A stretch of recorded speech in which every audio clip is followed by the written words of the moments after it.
sang-ayon ako kay Attorney Alban, no?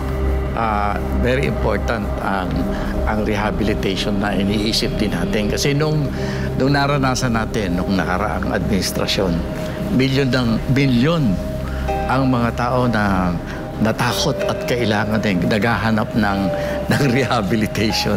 Kaya lang medyo hindi natin na-sustain yung bahagi na yan. Dalawa kasi ang uri ng solusyon natin solidarity natin sa droga.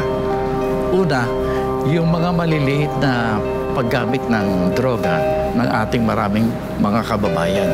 Ang nangyayari, para pang lumalabas na bahagi na ng pangangailangan ng ating mga nagtatrabaho na gumamit ng kaunting droga.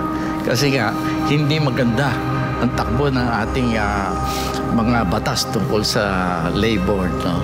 Kung bisan, nakakailangan, ang dahilan nila, kailangan lang gumamit ng droga kasi sobra-sobra ang haba ng pagtatrabaho oras.